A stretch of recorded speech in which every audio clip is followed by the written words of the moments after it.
भारत के राष्ट्रपति से संबंधित कुछ प्रमुख अनुच्छेदों के बारे में हम पिछली क्लास में बात कर चुके हैं। पिछली क्लास में हमने बात की थी आर्टिकल 52 से लेकर के 61 तक, राष्ट्रपति के पद के बारे में, राष्ट्रपति के निर्वाचन के बारे में, राष्ट्रपति के निर्वाचक मंडल में कौन कौन शामिल होता है इसके बारे में भी हम बात कर चुके हैं। इसके साथ हम राष्ट्रपति के महाभियोग के बारे में भी बात कर चुके हैं। इस वाली क्लास में हम बात करने वाले हैं राष्ट्रपति की पावर्स के बारे में। भारतीय संविधान के द्वारा भारत के राष्ट्रपति को जो शक्तियां प्रदान की गई हैं उनके बारे में आज बात करने वाले हैं। अगर शक्तियों के बारे में बात करें तो इन शक्तियों को कुछ प्रमुख वर्गों में बांटा जा सकता है, जैसे कार्यकारी शक्तियाँ, विधायी शक्तियाँ, वित्तीय शक्तियाँ, न्यायिक शक्तियाँ, सैन्य शक्तियाँ एवं आपातकालीन शक्तियाँ। इन शक्तियों के अलावा एक विशेष प्रकार की पावर भी भारत के राष्ट्रपति को दी जाती है, जिसे हम वीटो पावर कहते हैं। वीटो पावर को मैंने इस वीडियो में इंक्लूड नहीं किया है, उसके लिए मैं एक अलग से वीडियो बनाऊंगा जिससे आप वीटो पावर के बारे में पूरी तरह से समझ सकें। तो चलिए स्टार्ट करते हैं सबसे पहले कार्यकारी शक्तियों से। आप जानते हैं कि भारत संघ की जो कार्यपालिका की शक्ति होती है वो राष्ट्रपति में ही निहित होती है और वह इसका प्रयोग स्वयं या अपने अधीनस्थ अधिकारियों के माध्यम से करता है। तो आर्टिकल 74(1) में दिया गया है कि राष्ट्रपति को सलाह देने के लिए एक मंत्री परिषद का जो है प्रावधान किया जाएगा, मंत्री परिषद का गठन किया जाएगा, जिसकी सहायता से वह अपनी कार्यकारी शक्तियों का प्रयोग करेगा। तो 74(1) में क्या हो गया, राष्ट्रपति को सलाह देने के लिए मंत्री परिषद। इसके अलावा समस्त शासन संबंधी कार्य जो होते हैं, जितने भी कार्य होते हैं भारत सरकार के, वो सभी राष्ट्रपति के नाम से ही जो है संपादित किए जाते हैं। इसके अलावा प्रधानमंत्री एवं प्रधानमंत्री की सलाह पर अन्य मंत्रियों की नियुक्ति भी राष्ट्रपति के द्वारा की जाती है। राष्ट्रपति प्रधानमंत्री की भी नियुक्ति करता है, इसके साथ साथ अन्य मंत्रियों की नियुक्ति भी करता है। अन्य मंत्रियों की नियुक्ति किस तरीके से की जाती है, पहले प्रधानमंत्री की नियुक्ति और फिर प्रधानमंत्री से एडवाइस ली जाती है कि कौन से मंत्री को कौन सा विभाग दिया जाए। तो प्रधानमंत्री की नियुक्ति एवं प्रधानमंत्री की सलाह पर अन्य मंत्रियों की नियुक्ति भी राष्ट्रपति के द्वारा की जाती है। इसके अलावा राष्ट्रपति अंतर्राज्यीय परिषद का गठन कर सकता है, जिसके द्वारा क्या होता है, केंद्र राज्य एवं विभिन्न राज्यों के मध्य सहयोग एवं समन्वय स्थापित करना इसका प्रमुख कार्य होता है। यानी केंद्र राज्य एवं अलग अलग राज्यों के बीच सहयोग स्थापित करने के लिए, उनके बीच में समन्वय की भावना का विकास करने के लिए राष्ट्रपति के द्वारा अंतर्राज्यीय परिषद का गठन किया जाता है।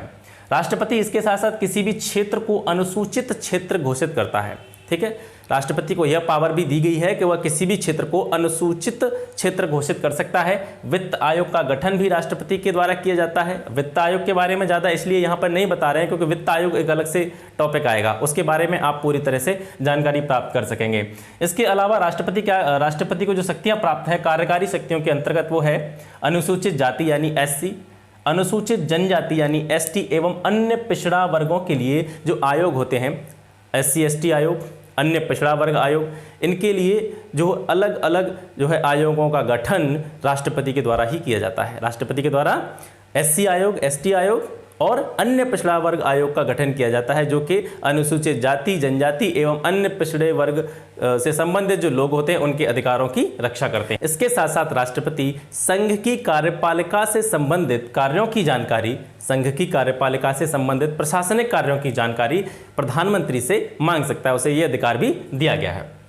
आगे बढ़ते हैं विधायी शक्तियों की तरफ। विधायी शक्तियों की बात करें तो राष्ट्रपति संसद की बैठक को बुला सकता है, सत्रावसान कर सकता है। संसद की बैठक को बुलाना, उसका समापन करना, ये भी अधिकार राष्ट्रपति को प्राप्त हैं। इसके साथ साथ राष्ट्रपति लोकसभा का विघटन कर सकता है, लोकसभा को भंग कर सकता है। आप जानते हैं लोकसभा और राज्यसभा भारतीय संसद के दो सदन होते हैं, जिसमें से लोकसभा निम्न सदन माना जाता है, राज्यसभा उच्च सदन माना जाता है और राज्यसभा एक स्थायी सदन है जबकि लोकसभा एक अस्थायी सदन है। लोकसभा को भंग भी किया जा सकता है, तो राष्ट्रपति को लोकसभा को भंग करने की शक्ति भी प्राप्त है। इसके साथ साथ राष्ट्रपति संसद के संयुक्त अधिवेशन का आह्वान करता है। ठीक है, यहां पर आपको कंफ्यूजन होने की जरूरत नहीं है। राष्ट्रपति क्या करता है, संसद के संयुक्त अधिवेशन का आह्वान, जबकि अगर अध्यक्षता की बात करें कि संसद के संयुक्त अधिवेशन की अध्यक्षता कौन करता है, तो वो करता है लोकसभा अध्यक्ष। ठीक है, प्रत्येक वर्ष संसद का जब नया या प्रथम अधिवेशन प्रारंभ होता है उसको संबोधित करने का कार्य, इसके साथ साथ जब भी नई गवर्नमेंट बनती है, चुनावों के बाद में जो नई मंत्रिपरिषद का गठन होता है तो उसकी जो मीटिंग लेता है वो भी राष्ट्रपति ही लेता है। यानी प्रत्येक वर्ष संसद का प्रथम अधिवेशन और इसके साथ साथ प्रत्येक नए चुनाव के बाद संसद को संबोधित करने का अधिकार भी राष्ट्रपति को दिया गया है। इसके साथ साथ कुछ विशेष विधेयकों को संसद में प्रस्तुत करने के लिए राष्ट्रपति की पूर्वानुमति आवश्यक होती है। कुछ विशेष जो बिल होते हैं उन्हें संसद में पेश करने से पहले राष्ट्रपति की पूर्व मंजूरी आवश्यक होती है। उन विशेष बिलों में क्या क्या आ सकता है, जैसे किसी नए राज्य का गठन करना हो, किसी नए राज्य की सीमा में परिवर्तन करना हो, किसी राज्य के नाम में परिवर्तन से संबंधित जो भी बिल्स होते हैं, जो भी विधेयक होते हैं, उन्हें संसद में पेश करने से पहले राष्ट्रपति की पूर्वानुमति आवश्यक होती है। इसके साथ साथ अनुच्छेद 123 के अंतर्गत राष्ट्रपति को अध्यादेश जारी करने की शक्ति भी दी गई है। अध्यादेश का अर्थ होता है कोई भी आदेश, कोई भी ऐसा आदेश राष्ट्रपति जो है अनुच्छेद 123 के अंतर्गत जारी कर सकता है कि जब भी देश में कोई ऐसी इमरजेंसी की स्थिति आ जाती है कि कोई भी विधि या कानून बनाना आवश्यक हो जाता है जिसके लिए समय जो है पर्याप्त नहीं होता है और उसके लिए इतने समय की आवश्यकता नहीं है कि पूरे प्रोसेस के साथ उस विधि या नियम को बनाया जा सके, तो उस कंडीशन में राष्ट्रपति क्या करता है, अपनी तरफ से अध्यादेश जारी करके कोई भी विधि या कानून बना सकता है। ठीक है, तो ये शक्ति जो दी गई है उसको भारतीय संविधान में आर्टिकल 1, 2, 3 के अंतर्गत दी गई है, 1, 2, 3 और अध्यादेश जारी। इसके अलावा राष्ट्रपति नियंत्रक एवं महालेखा परीक्षक, ठीक है, कैग बोलते हैं जैसे, यूपीएससी, संघ लोक सेवा आयोग, वित्त आयोग, इनकी रिपोर्ट को संसद के सामने प्रस्तुत करता है। राष्ट्रपति का अन्य शक्ति क्या है, राष्ट्रपति की विधायी शक्तियों में क्या आती है, कैग की रिपोर्ट, यूपीएससी की रिपोर्ट, इसके अलावा वित्त आयोग की रिपोर्ट को संसद के सामने प्रस्तुत करना या रखना। वित्तीय शक्तियों के बारे में बात करें, फाइनेंशियल पावर्स के बारे में बात करें, तो कोई भी मनी बिल जो होता है, धन विधेयक, राष्ट्रपति की पूर्वानुमति से ही संसद में पेश किया जाता है। हालांकि राष्ट्रपति को इतनी पावर नहीं दी गई है कि किसी भी धन विधेयक को वो रोक सके। ठीक है, हालांकि धन विधेयक संसद में प्रस्तुत करने से पहले राष्ट्रपति की पूर्वानुमति आवश्यक तो होती है, लेकिन राष्ट्रपति किसी भी मनी बिल को रोक नहीं सकता है। ठीक है, उसे उसमें अनुमति अपनी देनी ही पड़ेगी, ये बाध्य है। अब आकस्मिक निधि का प्रयोग कर सकता है। भारत की जो आकस्मिक निधि होती है, भारत का जो संचित धन होता है, आकस्मिक धन होता है, कोई भी ऐसी परिस्थिति आती है देश में जिसमें से उसमें से मनी को, धन को खर्च करने की आवश्यकता पड़ती है, तो राष्ट्रपति बिना किसी परमिशन के क्या कर सकता है, आकस्मिक धन का प्रयोग कर सकता है। इसके अलावा न्यायिक शक्तियों के बारे में बात करें तो कौन कौन सी जुडिशियल पावर उसको दी गई हैं, राष्ट्रपति के द्वारा ही सुप्रीम कोर्ट के मुख्य न्यायाधीश यानी CJI, chief justice of India की नियुक्ति और इसके साथ साथ अन्य न्यायाधीशों की नियुक्ति भी की जाती है। राष्ट्रपति के द्वारा ही सुप्रीम कोर्ट के मुख्य न्यायाधीश एवं अन्य न्यायाधीशों की नियुक्ति की जाती है और इसके साथ ही जो हाई कोर्ट्स होते हैं, उच्च न्यायालय होते हैं, उनके न्यायाधीशों की नियुक्ति भी राष्ट्रपति के द्वारा ही की जाती है। इसके अलावा राष्ट्रपति किसी विशेष मामले पर सुप्रीम कोर्ट से विधिक सलाह प्राप्त कर सकता है। ये जो है आर्टिकल 143 के अंतर्गत दिया गया है। 143 के अंतर्गत राष्ट्रपति को यह शक्ति प्राप्त है कि वह किसी भी मामले पर, किसी भी मसले पर सुप्रीम कोर्ट से क्या ले सकता है, सलाह ले सकता है। लेकिन यहाँ पर गौर करने की बात यह है कि सुप्रीम कोर्ट के द्वारा दी गई एडवाइस को वह मानने के लिए बाध्य नहीं है। अगर उसे ऐसा लगता है कि ये मेरे लिए एडवाइस सही है, मैं इसको मान लेता हूँ, तो ये उसकी विवेक पर निर्भर करता है कि वह सुप्रीम कोर्ट की सलाह को माने या न माने।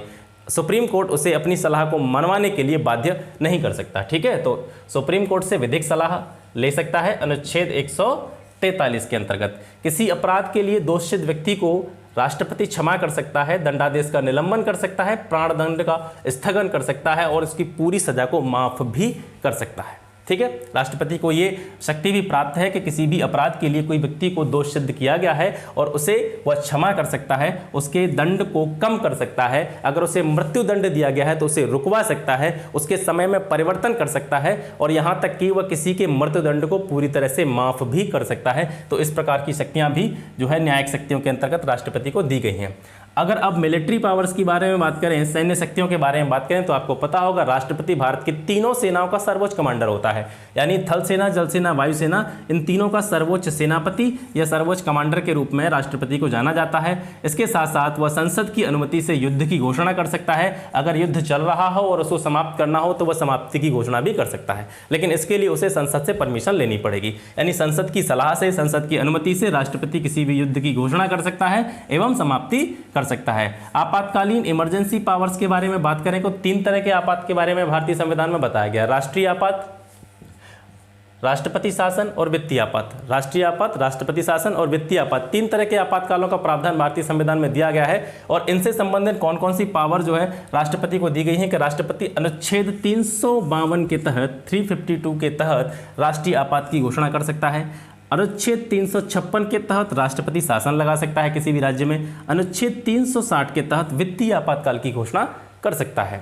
अगर यहाँ पे बात करें राष्ट्रीय आपातकाल किस स्थिति में लगाया जाता है? जब भी देश में जो है किसी युद्ध या बाहरी आक्रमण की आशंका होने पर देश में राष्ट्रीय आपातकाल की घोषणा की जाती है। वहीं राष्ट्रपति शासन के बारे में बात करें, जब राज्यों का संवैधानिक तंत्र पूरी तरह से विफल हो जाता है, राज्य शासन करने में पूरी तरह से विफल हो जाते हैं, राज्य की जो है कानून व्यवस्था पूरी तरह से भंग हो जाती है, कोई भी ऐसा दंगा फसाद या कोई भी ऐसा मसला पड़ जाता है, उस स्थिति में राष्ट्रपति किसी भी राज्य के शासन को अपने हाथ में ले सकता है, अर्थात उस राज्य में राष्ट्रपति शासन लगाया जा सकता है। और ये प्रावधान भारतीय संविधान के अनुच्छेद 356 के अंतर्गत दिया गया है। वहीं वित्तीय आपातकाल, जब देश में फाइनेंशियल इमरजेंसी घोषित की जाती है तो क्या होता है कि कोई भी जो है फाइनेंस से संबंधित, पैसे से संबंधित, वित्त से संबंधित जो है समस्या देश में संकट उत्पन्न हो जाता है, पैसे का संकट देश में उत्पन्न हो जाता है, उस स्थिति में फाइनेंशियल इमरजेंसी की घोषणा की जाती है। और ये प्रावधान जो है भारतीय संविधान के अनुच्छेद 360 में दिया गया है। तो ये हो गई राष्ट्रपति की कुछ विशेष शक्तियाँ, जिनको हमने बांटा 5 वर्गों में: कार्यकारी, विधायी, वित्तीय, न्यायिक, सैन्य और आपातकालीन। तो ये हो गई राष्ट्रपति की शक्तियाँ। इसके अलावा जो एक प्रमुख शक्ति बची है राष्ट्रपति की, वो है राष्ट्रपति की वीटो पावर। वीटो पावर के बारे में मैं अगली वीडियो में बताऊंगा, वो पूरा वीडियो ही वीटो पावर से संबंधित होगा। तो चलते हैं, मिलते हैं आपसे फिर अगली वीडियो में, तब तक के लिए जय हिंद।